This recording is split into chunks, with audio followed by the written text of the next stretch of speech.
Tonight the western stars are shining bright again. Hello, I'm Edith Bowman. I hope you enjoyed Western Stars as much as I did. Now, earlier I had the absolute pleasure of sitting down with the film's directors Tom Zimney and the boss himself, Mr. Bruce Springsteen, to find out a little bit more about this extraordinary film. Tonight the western stars are shining bright again. Wow, the atmosphere in here is so much emotion, isn't it? I know that's how I felt after I watched it. It's my absolute pleasure. Please put your hands together and welcome to the stage Tom Zimney and Mr. Bruce Springsteen.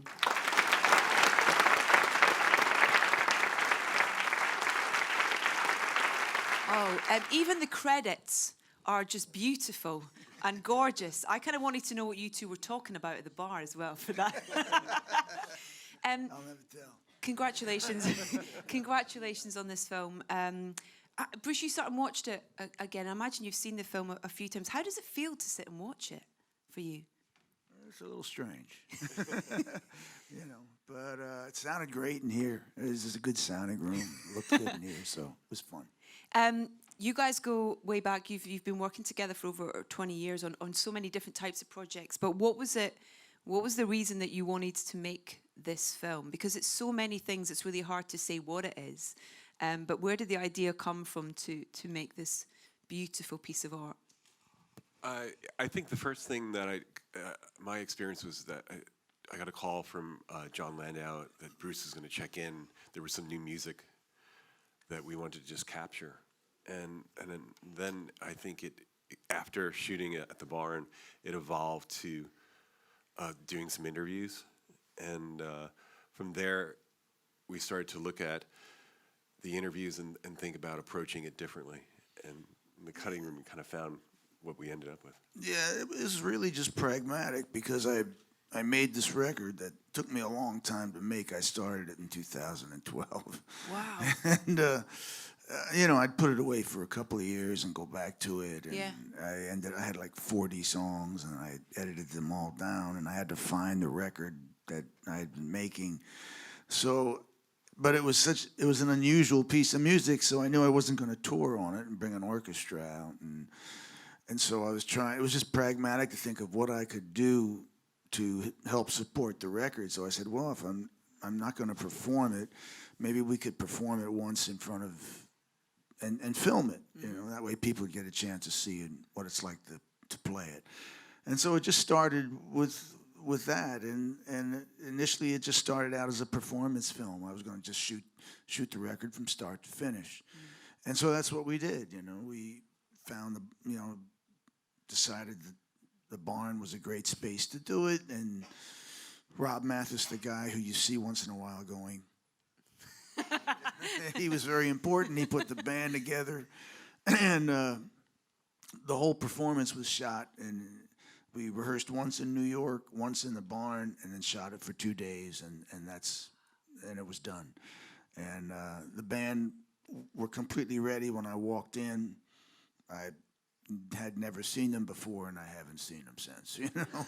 So they're like ghosts of your imagination. Yeah, you know. So it's just started out as a performance film, and then, like I was saying, there was, what's the next thing you do in a performance film? Well, you interview the people who have performed, and they say what a great guy I am, and what an honor it is to work with me, you know. So that's just what comes next, you know. So we did that, and but at some point I said, well, gee, this is all new music. How am I gonna get people into the inner life of these songs that they've never really heard before?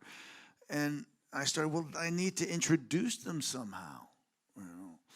And one night in front of the television, I was sitting there and I just kind of started to scribble my thoughts down for each song, and it was all right there. So I ended up with the script that is the voiceover.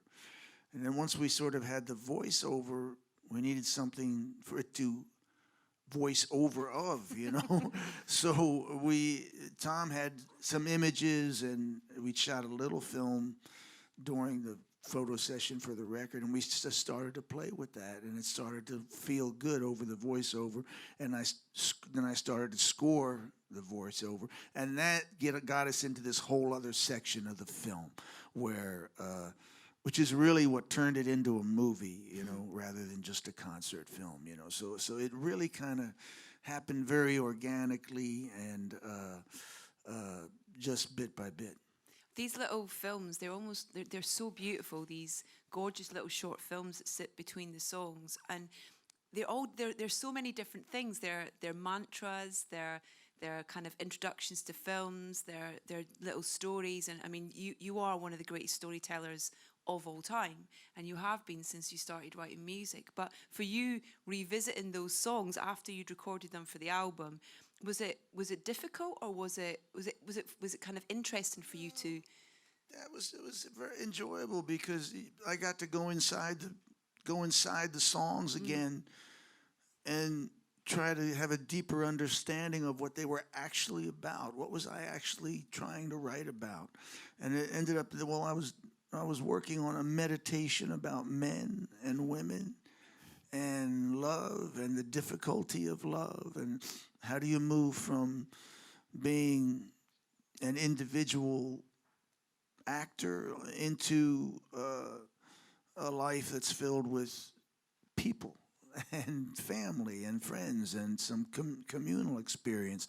Everybody has to walk that journey, you know. And so the film was a study about what that trip is like, and it was, and the spoken pieces end up being just these meditations, you know, these little tone poems that lead people into a deeper understanding of the music. The album itself, which came out back in June here, is the most gorgeous collection of songs, and the orchestration of it is so cinematic. You know, when you listen to it just as a standalone album, was it obvious to you, Tom, in terms of when you were thinking about how you were going to shoot it and what it would look like visually, that it had this kind of real sort of filmic quality to it already? Well, I think I immediately responded to the sonic landscape, and as a filmmaker, I could just feel, listening to this album the first time, the color palette, and just it evoked all kinds of references to cinema and just widescreen. And when we shot the concert, we had no idea it would end up being a movie at all, but we did shoot it in a way that gave those sweeping barn shots, and I was really responding to the sonic qualities and listening to those arrangements with the strings, because for me it evokes all kinds of feelings, the visuals and a landscape, even before we started. When I write in character, in other words, I'm writing these narrative short stories about, you know, it's a way of exposing your own inner life and struggles, but you're writing, all the details are of someone else's life, you know. I tend to write real cinematically when I do that, whether it's Nebraska or Goes to Tom Joad or Devils and Dust. Those are all my short story records. They're my little movies that you know, that I script out before, and so those songs are always suggestive of a visual landscape. You look great driving a car as well. Oh, man. When in doubt, I just get in my and drive the car, God, you know. It's just like, What are we going to do with this song? Drive the car. Just could drive the car. anybody look cooler driving a car? No is the answer, I think you'll find. There's some beautiful old footage as well that we see kind of interspersed with things which, you know, a lot of it we recognise people in it, a lot of it we don't. And I wanted just to touch on that footage and where it came from, and making the decisions about what you would use for that. For me, this is a space that I'm just really grateful to have this collaboration with Bruce, because if you can imagine, I have this voiceover that is really powerful, and you have nothing there. And I'm so happy to have that space of trust that I can throw up some old Super 8 and we can both sit in the room and wait until that thing happens that I can't put into words, which is it feels right. It's magical. A home movie from the 50s, or we explored things on a rainy Saturday afternoon with home movies that, as a filmmaker, I had 9 cameras, and Bruce discovered a clip that you shot in your honeymoon. Yeah, but if you look at this, the films that Tom chose, it's all ritual, ritual, ritual, ritual. The things that connect us. You know, weddings, parties, family, dancing. The things that keep our heads above water. You know, so Tom dug out all that beautiful archival footage that really suggest all those things. You know, and then he also found the home footage of my honeymoon. That's my honeymoon. In that little log cabin we decided was a good idea. And it was 1988, and I hadn't seen it since then, I don't think, you know. So he had archived some of my home movies and pulled that stuff out, and it was fun to get in the film. That's an amazing trust to have with each other, you know, in terms of you trusting Tom with that footage and kind of and knowing and judging what's the right thing to include and not include as well. Well, we've been together a long time, and right from the beginning, Tom's trustworthiness was always without question, and he's just somebody I feel like I can do anything with cinematically. I can say, gee, this is great, or man, I'm not looking so good in that shot, man. You know? And I can kind of say or do anything with Tom, and Tom always responds, and is a beautiful collaborator, so I'm very lucky. I don't know if this was deliberate or not, but there's in the film, I mean, I went through all kinds of emotion watching this film, and you kind of pull your own experiences out from what you're talking about, you know, and you talk about that meditative quality to it, and it's so true. But there are pieces where it might go to black for a second or two after a performance before it goes on to the next thing, and it almost feels like you're giving us a chance to either exhale or just take a moment. Or was that deliberate? I think this is reflective of a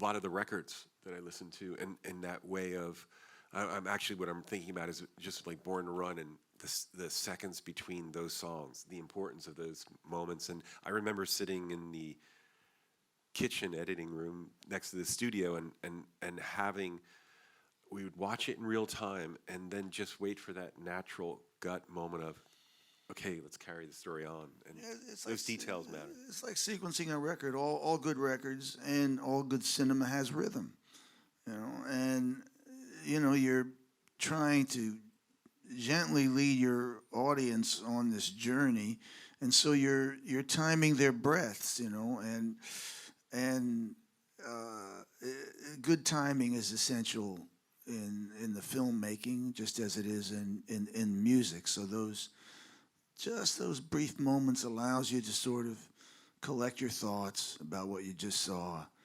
and just long enough to prepare for that next thought, you know. Do you mind if we talk about a couple of the specific tracks and performances in the film as well? Stones, for me, is just extraordinary, and it's a different performance on the film than it is on the record. You know, you have Patty singing with you on that, and those moments where you're, God, I feel like I'm going to cry, when you're singing together on the mic, extraordinary. And I just wanted to talk about what it was like for you filming that. Yeah, that was, I should have had Patty on the record, you know, and that was a big mistake, because it's all about men and women, and Patty brings so much, and we've been together for such a long time, for 30 years, and so that's a lot of experience around that one little microphone. You know? So we bring all of that. The minute we lean in, oh my Lord, there's this whole 30 years of emotional life together between us. She's wonderful. And really her presence, even when she's not singing with me, just her, she's actually, if you dig deep down into the center of the film, she's there.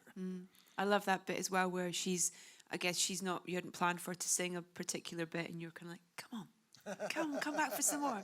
Come on, we want some more. I love that. It's so beautiful.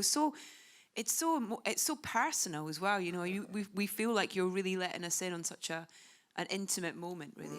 Tom edited all of that and caught all that himself, you know. So that he found all those moments. Can we talk a little bit about the score as well, and writing the score, and where it felt right to have, you know, additional music, so to speak, and when you wrote that, and was it a reaction to what you'd written for those little pieces, or how did it work? Yeah, those were drawn from the initial piece of music itself. Even if it's a completely different melody, there was just, like I say, the film is a meditation, so the musical pieces underneath tend to be circular and repetitive, and they just draw you in and down into what we're talking about. You know, they came around. It was very easy. You know, I think I would just go in, and it was almost the first thing I thought of. You know, but it was a lot of fun. Actually, that was some of the most fun I had was scoring the voiceovers and those little pieces of film. As a filmmaker, I wouldn't want to dream about this opportunity, because it was, I could hear music coming from the studio as I was cutting, and all of a sudden I realized I was responding, you know, from the music in the other room, and then we literally could jump in back and forth. We were that close in space to be able to just feed off of imagery and sound at the same time. So for me, it was a dream. We had a nice setup because Tom was editing all those in-between pieces in the room right next to where I was recording the score. So we would just run back and forth. Say, hey man, I got something. Check this out. And he'd come in and yeah, that's gonna work. Then we were able to just kind of immediately channel it into the editing room and able to hear it immediately under the images, and it was I think all those interstitial pieces of film I think we edited in a week and a half, or put together in a week and a half or 2 weeks. It was pretty quick, yeah. Well, you only shot it in May, is that right? Was it May time? That's an amazing kind of, you know, turnaround for something so cinematic and beautiful. And these experiences get a little bit blurry in the sense that you just dive into this deep dream, and then all of a sudden we were cutting, and Bruce said, "Let's go to the desert," and then we were in the middle of the desert, and we're shooting, and then before you know it, I'm back in the cutting room, and there's new score coming in, and in a strange way, we just keep very concentrated energy at it at all times, and it's a little fuzzy afterwards. But yeah. You're talking about long-term collaborations. You guys obviously have that, and John Landau as well, who you mentioned earlier. How important is it to have, you know, someone like that? Because you guys are so in the moment of what's going on, to have a set of eyes that I guess might be kind of slightly taken back. Yeah, John's very important always. You know, I mean, at the end of the day, he's my first audience. You know, it's like when I think, okay, I'm writing and we're creating to communicate deeply with all these people I've had a long conversation with over many years. But the first conversation I had was really deeply about all these things was with Mr. Landau.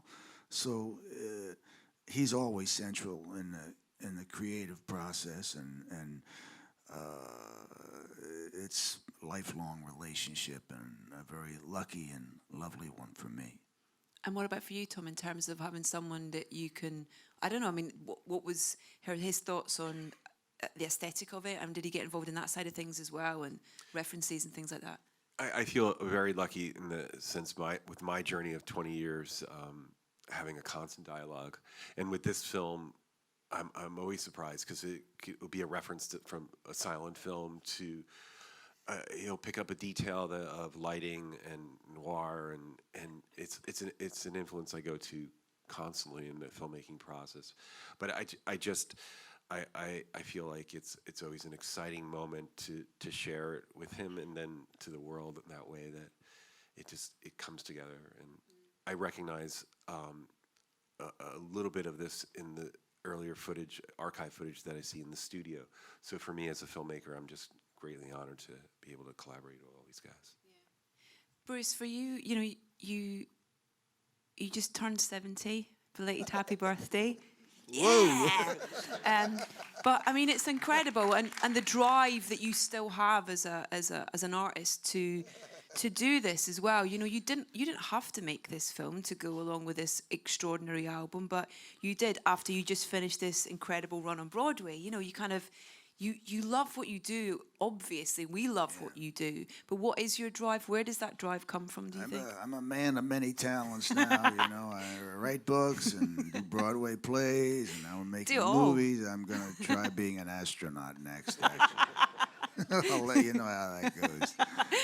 But I've been lucky. I think some of it might have to do with, you know, you're turning that, you know, you're getting that to that age where you're summing up a lot of what you've learned and what your life has been, and so writing the book really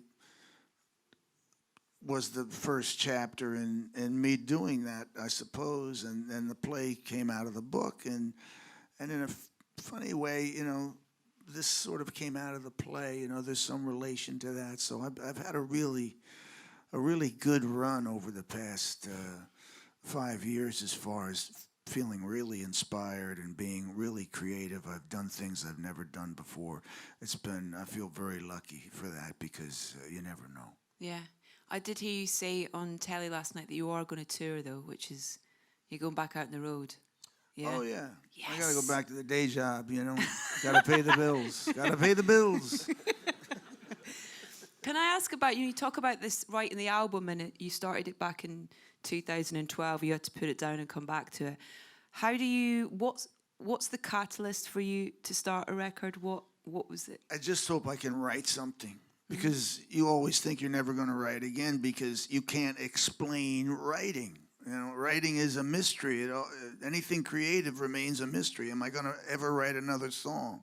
Because you often think, I have no ideas. You know, I'm simply wandering around for a year without any ideas or any inspiration, and so suddenly something comes along and you find another vein in your creative mind that you can tap. You know, and so for this record, it was sort of the Southern California, Burt Bacharach, Jimmy Webb, and I said, gee, and it can come down to something as simple as, okay, major seventh chords. I've never written with major seventh chords. What if I tried to write some songs that had that feeling, and suddenly you're into something fresh, so you have all these new ideas. You know, and that's the key. The key is the hardest thing to do is to write rock music, because I've written a lot of it, you know. But in a funny way, the play and the book, and these are all things that were very fresh, and so I had a lot of new ideas as to what creative direction to go in. But that's always the challenge as you get older. You have to, you know, I always say your audience wants you to do two things. They want to feel at home, they say, and surprise me. You know, you have to do those two things at the same time. You know, and then you've kind of clicked on something, and your journey with your listeners continues down the line. You know, so I'm feeling good. You know, I'm lucky. I mean, to have such a big audience at this point around the world, and that supports my work is I don't ever take it for granted. You know, it's a wonderful thing, and I enjoy providing fresh pieces of work and ideas, you know, Yeah. for them. We look for any opportunity to celebrate your work, be it old or new. Next year being the 40th anniversary of The River, I think, as well. So we'll all be celebrating that hugely here as well, yeah. Just in case you weren't aware of that. For you. Okay. There's another track in the film that isn't on the album that I had to apologise to the person in the room with me when I watched it, Rhinestone Cowboy. Love that song. Was that a kind of just, you know, let's do another one. Just tossed in at Let's the do another end, one. because we got to the end. I said, well, gee, you know, it's a little on the dark side, you know. And so, which the story was and was not, you know. So I thought, I need, and that just, it was just a tip of the hat to a lot of my the inspiration for the record and film. So It's great. Did you know it was coming? No, I was just thinking about that. I think I found out like 3 minutes before shooting. man, we've got to do Rhinestone Cowboy. I This was ready. isn't finished until we do Rhinestone Cowboy. But you say there about, this is kind of dark, but we get so much light out of it. You get so much reflection, I think is a really good way. You talk about moving forward is one of the things and the themes that you talk about as well. And I think that this film will give so many people the opportunity to address so many issues that you raise in these wonderful little sort of films in between the songs that will kind of help them in a way. And I think the film is I one wish of... them a lot of luck, because it's complicated shit. It's done you in good stead. I can't not talk about the barn. I think we all want to go to the barn, don't we? Everybody wants to come to the barn. That is, just from watching it on screen, it's a magical place. The barn is pretty cool, Wow. It just came with the property, and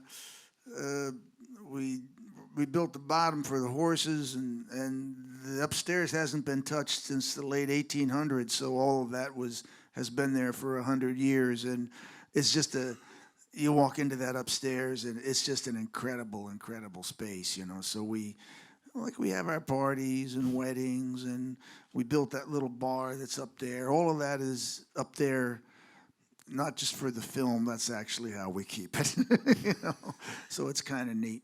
I guess it was a no-brainer then in terms of location of filming this. And Well, as a filmmaker, I'm really blessed. I had a team of people that could help me. George Travis and Barbara Carr, my producers.